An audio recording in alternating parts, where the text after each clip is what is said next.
Welcome to The State of Us. Real people with honest opinions and the future of responsible media. Here's your host, Justin T. Weller. The American electorate is the oldest it's been since at least 1970. According to the Census Bureau, by 2034, the population 65 and older will exceed the population under the age of 18.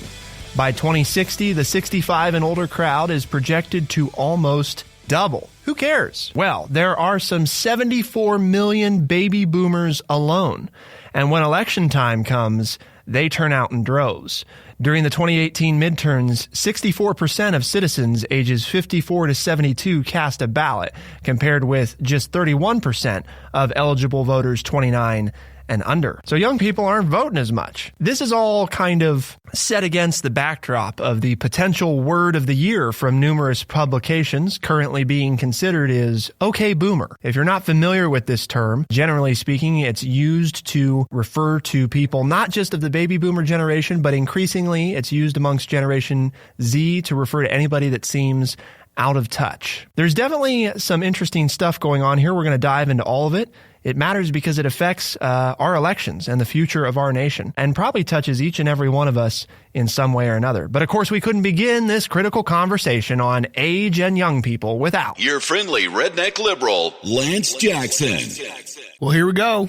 I'm ready. I mean, we picked out this article like over a month ago, right? Or maybe 2 months ago now. And we just now have finally had the opportunity to get to it. And I think it's very fascinating. Let's put it that way. Well, I don't want to necessarily attack anything or anyone.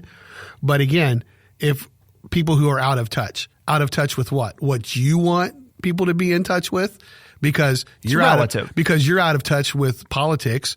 You're out of touch with how people earn money. You're out of touch with what taxes are. You're out of touch with how much it costs to raise a family. And I know I sound, because I'm from that, as you tell everybody, I'm not a boomer, but I am a boomer, as I argue back that I'm not. But I am older.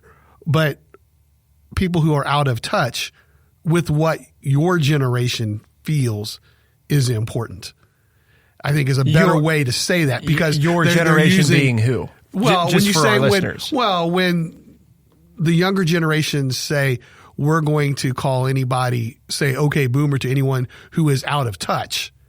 Okay, that's not really the right way to say it. You're meaning, because they're saying they're out of that. People are out of touch with what they think is important, because then I could turn around to young people and bring up all kinds of questions that about living life and about paying for said items. And many of them would be out of touch. They wouldn't have a clue what a mortgage rate is. They wouldn't have a clue what an interest rate is. They wouldn't have a clue how a credit card works. So does that mean I can be dismissive of them because they're out of touch? The reason I don't like it is because it's not that when they refer to it as people being out of touch, it's out of touch with what that generation thinks is important. So I think it's very important to put that caveat on there, which the article does not. There's two different articles we're referencing. My opening monologue was taken in part, and the primary article we're referencing is from the New York Times. Both of these are linked at thestateofus.org. The other one that we're referencing is from the Wall Street Journal. The Wall Street Journal is the one that talks about okay boomer being the potential for word of the year. So the way that the article actually outlines the way this phrase is used, in fairness to the article, because I did not read it verbatim when I was talking before, I just was paraphrasing. It reads, quote, "Boomer can be applied to anyone older who has a condescending or out-of-touch attitude toward young people and their concerns." Now, the way you could modify that, I think that would make it more appropriate from Lance's point of perspective. Anyone can be applied to anyone older who is perceived to have a condescending or out-of-touch view of their concerns. Because, again, like what Lance is saying, it's all relative. Part of the reason that this whole thing exists in the first place is because for pretty much since the beginning of time, old and young people have had different perceptions about one another. and in different societies too. Some societies, there's a much more agreeable relationship between the old and the young, and at different times. I think you could even argue in the history of the United States, there's been times where they were more in agreement and less in agreement, and this is just probably one of those times where that's the case. So I think the key there is all of this is I don't want to say it's just a matter of perception, because what we're going to get into is there is some real data behind the differences. Right, there are some differences. But the application of this terminology, labeling one another a certain way, is a matter of perception and isn't a matter of opinion. Now the facts and what the differences are, that's a different story, and that's what we're going to get into now. One of the things the New York Times article lays out, while it is an opinion piece, it actually does bring in some data, and it provides us some charts from YouGov, which is a data organization that looks at different trends, does polling, looks at census data. So they looked at 6 different things where older and younger voters differ. So we're just going to run through these, Lance. You can give your 2 cents on each one. So these are some, hot button issues. Mm-hmm. Automatic voter registration. Okay. So this is the idea of registering people to vote when they apply for licenses and IDs at motor vehicle offices, Medicaid offices, healthcare exchanges, and other public agencies. So in other words, I go to one of these places and I'm registering for services, and I'm automatically registered to vote as part of that process. So when we're looking at automatic voter registration, the way these graphs work is they show us the percent of the generation that supports this concept. Mm-hmm. So when we look, Lance, at the 65 and older crowd, they're at about 60%, maybe 61 or 2%. The 50 to 64 crowd, where you would fall, is probably right below the average. The overall average is 68%. Mm-hmm. Okay. So they're at like 67%. Then if we look at the 18 to 29-year-old crowd, so this has some Gen Z in it, but is mostly millennials. They're like 85, 90% support. I would say 85. I don't think 85. You'd be pushing it to get to 90. Okay. But then the other part of that too is basically people from 30 to 50 are all right about at 70%. Right. So the thing I would take away from that is, well, everybody thinks more than 50% of the people agree that that's a good idea. So what's the problem? I'm not sure that's a good one. Some of these other ones show a bigger gap, but in this one, it's like, okay. And again, I would fall into the 68% of my age group that supports that. I have no problem with making it as easy as possible to vote. I would just say this: in the state of Ohio, all you have to do is basically sign your name to a piece of paper. And I did that for many years. I did that in my classroom for young people who were taking my class who could register to vote. They didn't even have to walk it in. I would go get the documents and let them register to vote in my classroom and then take them to the Board of Elections for them. So, I think that's about as simple as it can be, as you're already coming. It kind of is this format, right? They were coming to school anyway, and they could register to vote at school. So this is kind of what I did for 30 years falls right into this category. But the majority of Americans are for it. So why can't we do that? So we're going to go through a few of these here a little quicker. Free college for all students.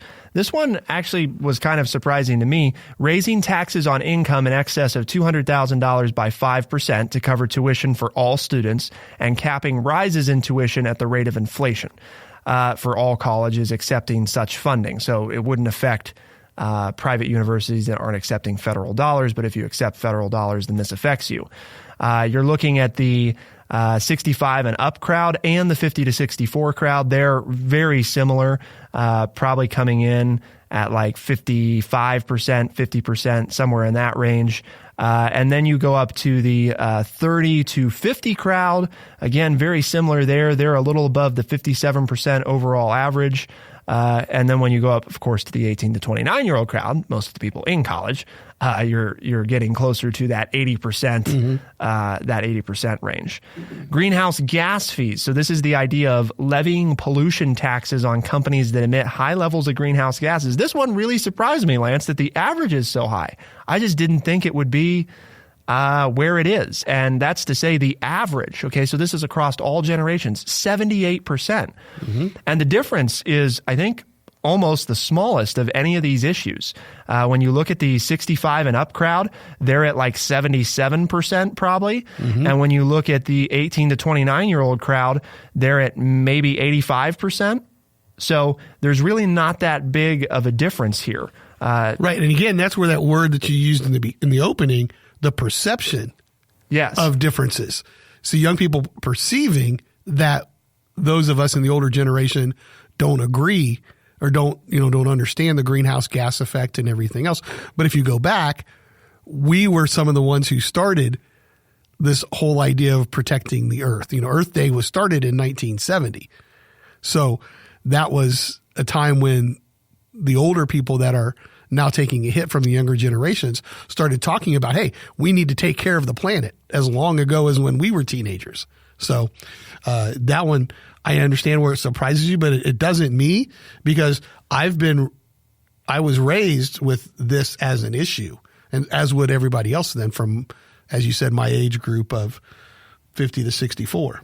Well, I mean, it goes both ways too. I think it's, some of these might surprise not necessarily you, but older people in general, that young and old people aren't as far apart on some of these issues as perhaps it's made out to be in the mainstream media. It's not as good a story. If right. If you don't create. If the average is 78%, that's not a very good. Right. Yeah. Well, there's not much of a interest. There's a 5% difference in the overall belief. That doesn't sell newspapers, right, Lance? Or that doesn't keep people tuned in.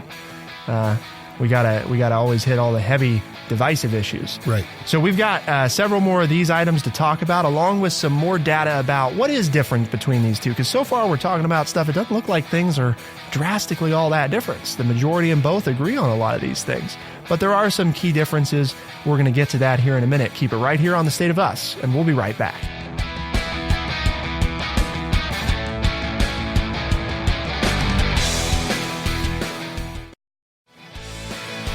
We are The State of Us. Here's your host, Justin T. Weller. By 2034, the population 65 and older will exceed the population under the age of 18. And by 2060, the 65 and older crowd is projected to almost double. There's a lot of baby boomers out there, and boy, do they turn out to vote. And that's exactly why you care. The vast number of the aging population has also stirred the pot in the social media age of just how different are the old and the young. And what does that mean? I mean, what do we do about some of these differences, if anything? Those are the questions we're looking at today. We've talked so far about some of the areas where the old and young differ, from automatic voter registration, free college for all students, and greenhouse gases, where, believe it or not, they really don't different. They really aren't all that different. Yes, there is some variance, but a majority of voters in all those categories support it. And in fact, that continues in our next one, Medicare expansion, making Medicare the main health insurance provider for all Americans. If we start with the 65 and older crowd, this is probably sitting right around 50%, maybe just above. So it's kind of right at the threshold of a majority. But then every other generation, the average being 58% of Americans, support this. This is also one of the areas where the 30 to 39 crowd and the 18 to 29-year-old crowd both are basically tied, probably sitting at a little over 70%, maybe like 72 or 3% supportive of Medicare expansion. But I think it's interesting, number one, the way it's worded, the main health insurance provider. Right, not the only. It's not the only. And isn't it interesting, and I don't know why, but the first thought that came into my mind when the older people don't want it, hey, they're the ones that are having to use it. Right. And so if they're voting against it, should that maybe not cause us to be a little more cautious? Maybe it's not as great a system as the people who want it think it is. I don't know. Yeah. Well, again, I don't know that, because I will quickly join the ranks here in the next year or two of someone who has to apply for this insurance, but it is interesting that the older group isn't as eager. Is less supportive. Right. The people who are using it now are less supportive. So, universal savings account, giving Americans $5,000 savings accounts at birth that they can use when they turn 18, paid for by raising taxes on estates worth $10 million. This is where we get into a little bit more of a drastic difference. We're looking at the 65 and up crowd, probably down near 30%. Well, yeah, you know why though, right? Why is that? Well, they're the ones who have $10 million. I mean, they're the ones that are going to pay for everybody else because most, right? I mean, I'm not trying to be too sarcastic. I mean, the fact is 65 and over people are the ones that are going to be the most affected by something like this because they are probably the majority of people who have an estate worth $10 million. There probably aren't too many 18 to 29-year-olds who have that kind of money yet because you usually accrue wealth throughout your working years. So the group that's going to be the most affected by this would be the oldest group because they're the ones who are going to have the $10 million estates. Yeah. So, I mean, that's, and there aren't a lot of 18 to 29 there's not a lot of people that have $10 million estates at all, but I'm sure that if we looked at the data, the vast majority are ages 65 and older. Hence why their support is not strong. When you look at the 18 to 29-year-old crowd, you're right around 70%. So 30% for 65 and over, 70% for with an average of 46%. So this is actually not something that a majority of Americans. But the 30 to 50 crowd is right in there at about 60%. Yes, between 57 and 60%. So it is this one has more of a generational divide than most of them. And then the last one that they looked at, they looked at people who agree with the following statement. The system is stacked against people like me. This is actually, this one I don't understand necessarily. I like this one. There's a misnomer in here, okay? And it's the 30 to 39-year-old crowd. Right. So the deal is... An outlier here, right? Yes. There's an outlier within their group. The 18 to 29-year-olds, are sitting at probably a little over 50%. Same thing with the 40 to 49-year-olds, but not the 30 to 39-year-olds. Right. So about half of millennials, are in the group that is sitting at about 50%, while the other half is sitting at like 47%.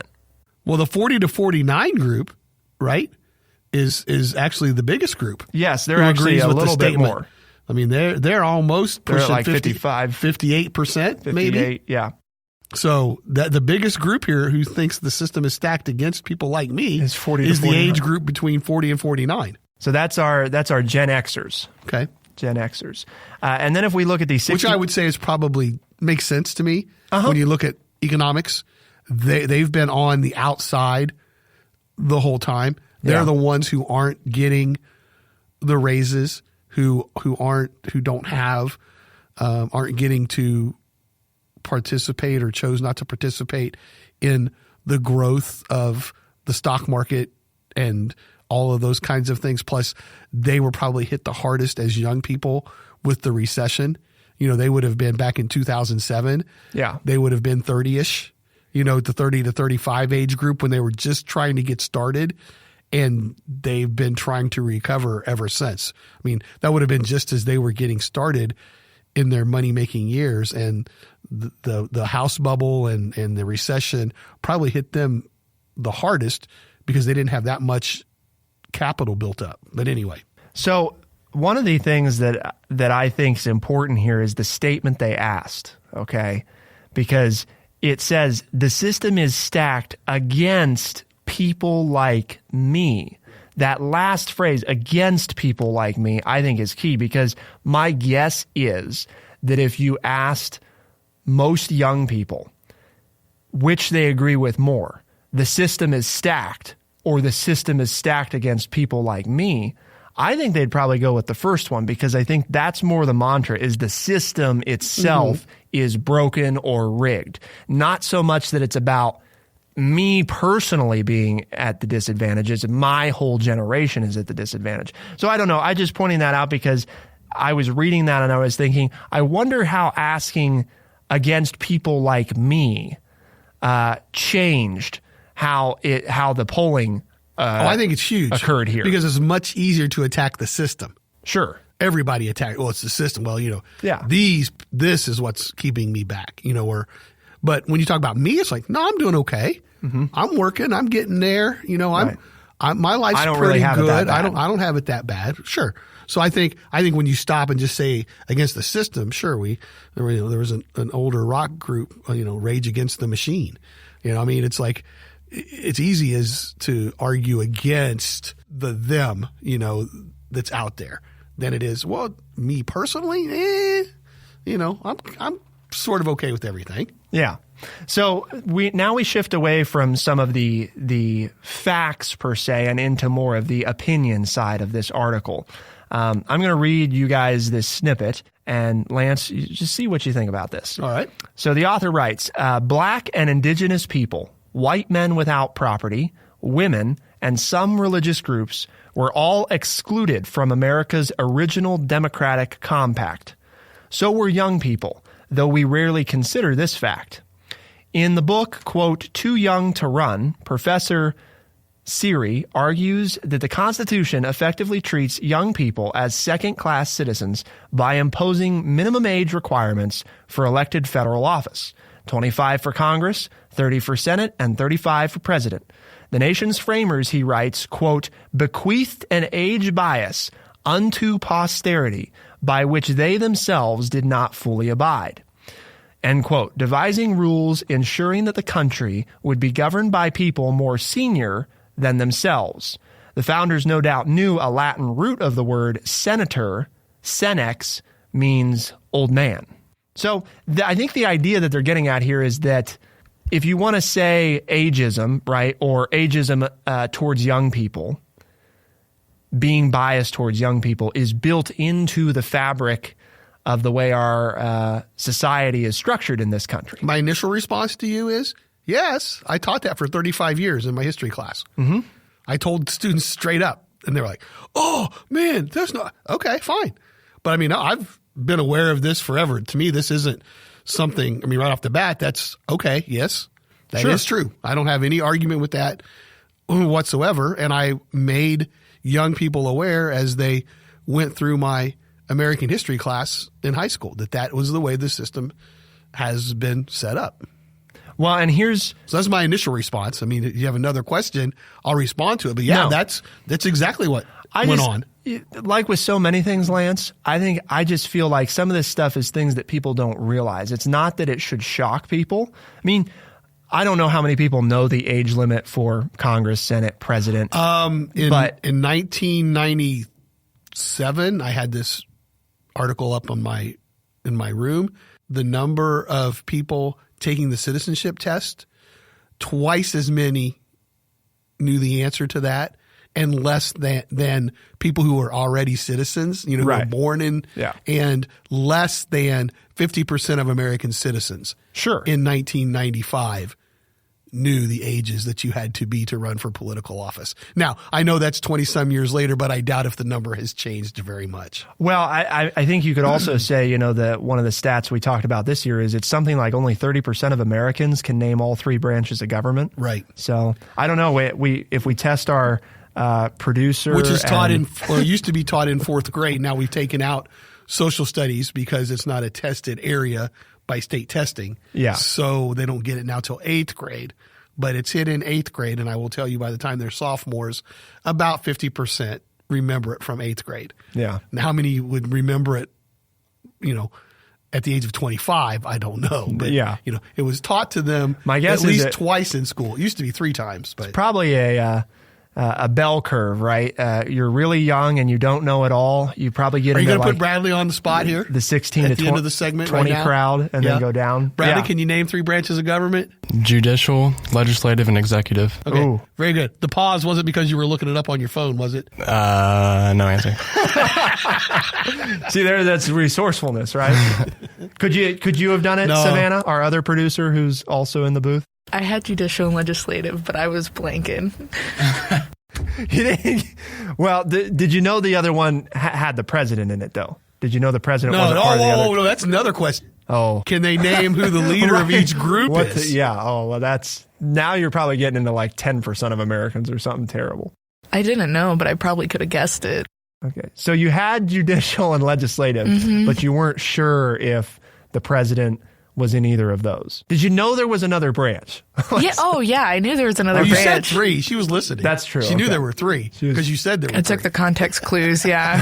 Who's to say now? Now it's.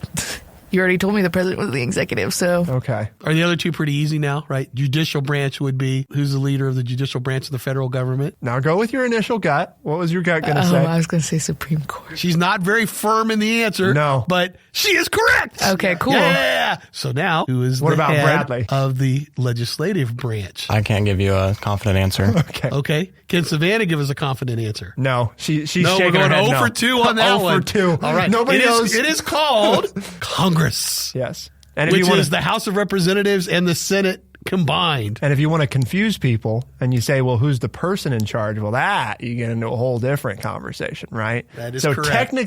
technically you would say the Speaker of the House is in charge of the House of Representatives, and technically the Vice President is in charge of the Senate. But that's, as we know, We couldn't even get we couldn't who's even, in no, we couldn't even get, anything. no. Shouldn't that tell us there is something seriously wrong with our legislative branch these days? Well, I don't know if it They tells know us about the that. Supreme Court. They know about the president, but they don't. I know we're running way too long, but part of this article talks about giving young people the right to vote. Do you want to give people the right to vote who don't even know the system is set up, how the system is set up? I always said, I mean, And that's 30, and I'm not only against- 30% of Americans 18 and older know. So, Right. But, well, didn't we just talk about, though, the bell curve, right? Yep. If we give people 14 to 18, they might be the most likely to know Because they're in school and because actually they're in have it. school. They're getting taught about it. More to come on old and young people. But, Lance, it's important that we tell people, what are we trying to do here on the State of Us? Why are we talking about this thing that mainstream We're media trying is just to point written out off? what our interns know and don't know. No, Okay. What we are doing here at True Chat is to educate, and we're trying to educate people by providing honest, open, and respectful conversations. The question is, are our producers learning anything today? I don't know. They're looking at their phone. They're learning something. I don't know if they're learning about Right. government, but they're learning something in there. Well, to find out, you'll have to keep it right here on The State of Us, and we'll be right back.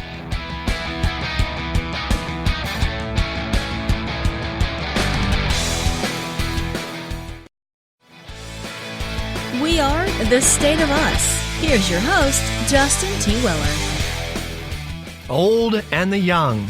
Out with the old, in with the young, question mark? I don't know. Only 30% of Americans, Lance, can name all 3 branches of government.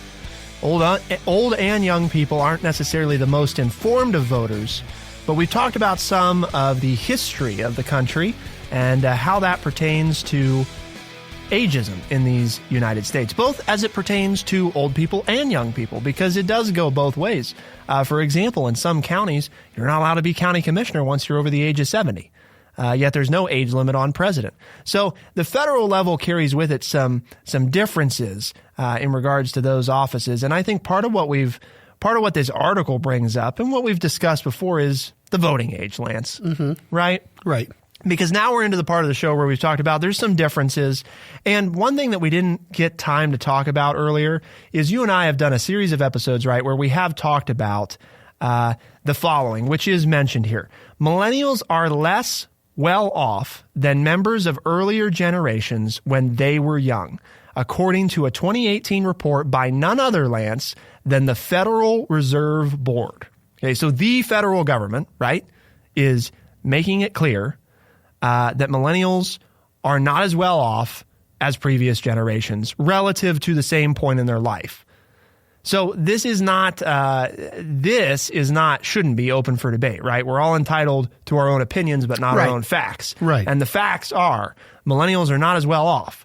That's just how it is. Now, who's to blame? What do we do about that? We can debate all that. Exactly. But let's make sure we're all on the same page. And Lance and I have spent a long, these past couple of years really trying to get people to understand that, because I think that's something that has been lost. So we don't want to not make sure to have mentioned that Lance and I are on that page. We accept that fact. We're working from that viewpoint. There's definitely an economic difference between generations.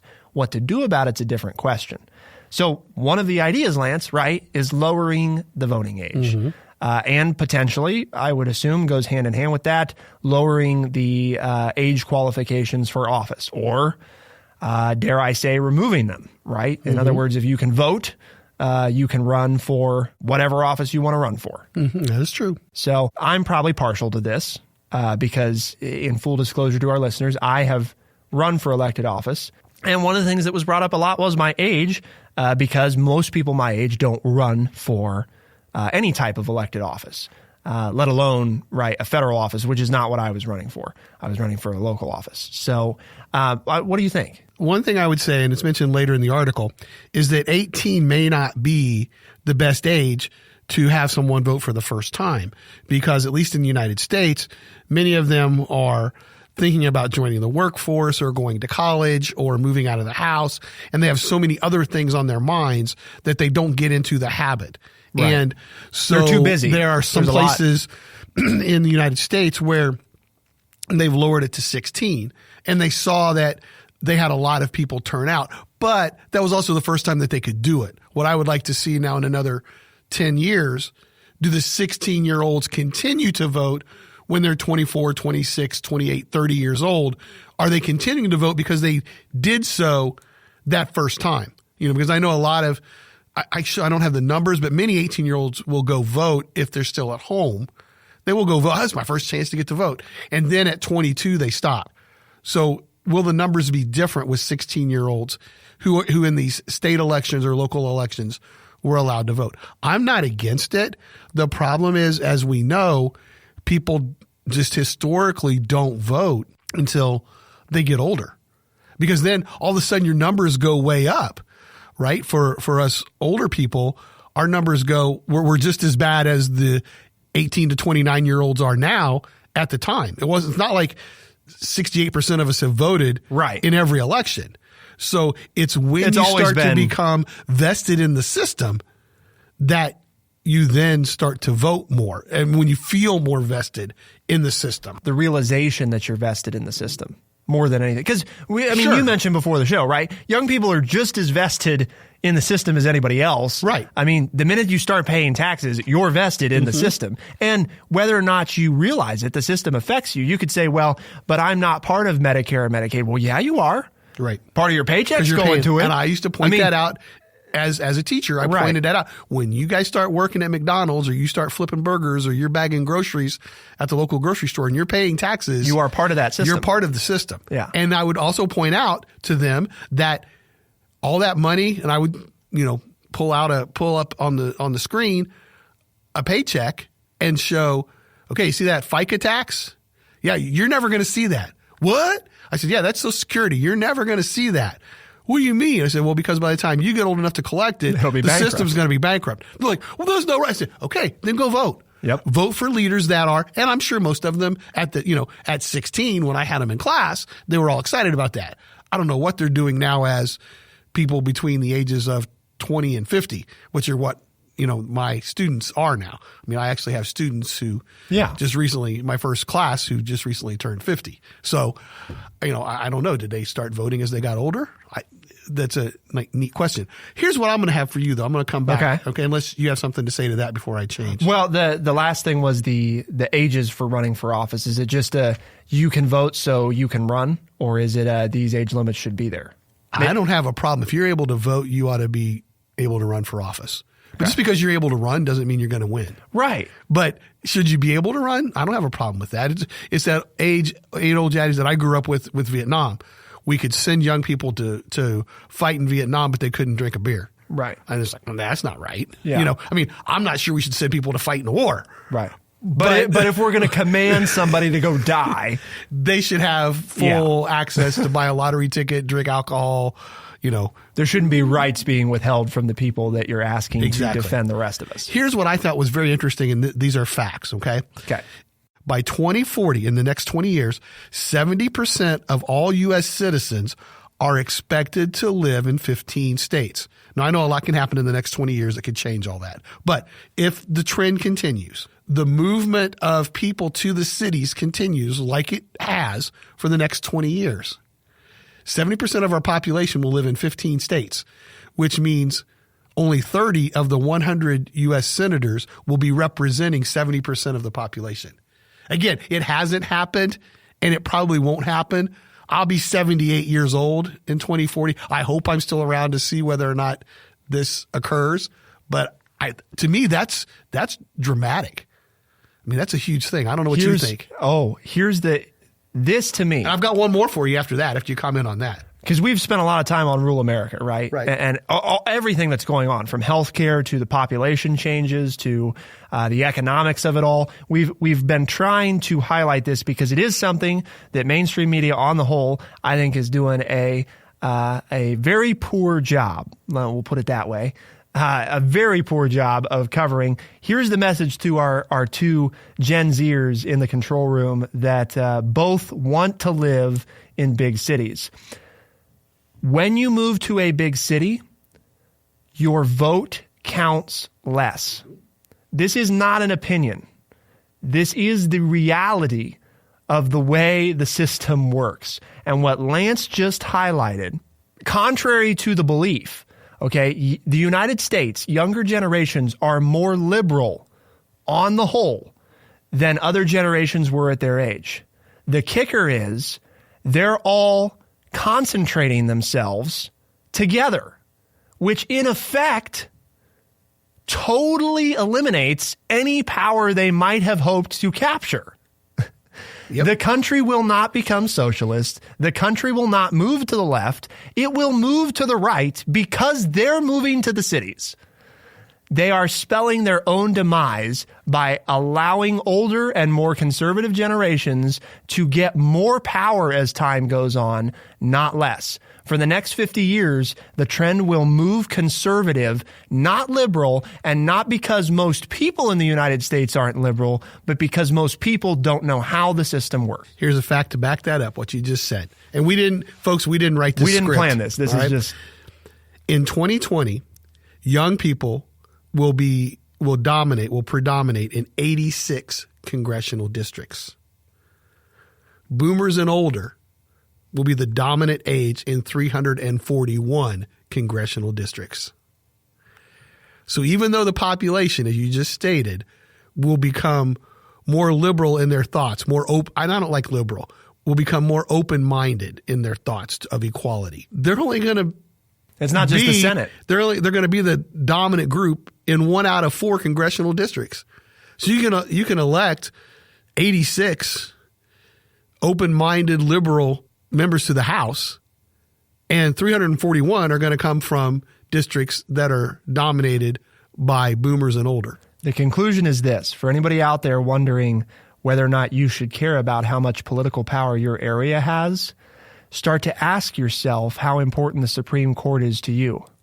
Let us know your thoughts. thestateofus.org. We've got the articles linked there. Lance, we've challenged people, right, to bring others into the conversation, because this, more than anything else, is evidence of the more people that understand the way this works, the less likely it is to happen. So if you're going to invite others to tune in, what are some of the ways people could do that, Lance? Well, the easiest way is Apple Podcasts. You can also use my personal favorite, Spotify, and then there's Stitcher. And anywhere else there fine podcasts are found. For The State of Us in Urbana, Ohio, I'm Justin T. Weller. I'm Lance Jackson. Special thanks to our associate producers, Bradley Butch and Savannah Copeland. Thank you very much for tuning in. We'll see you next time. Be the change.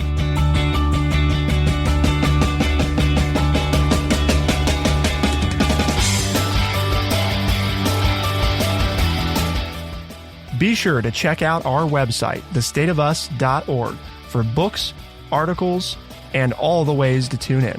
thestateofus.org.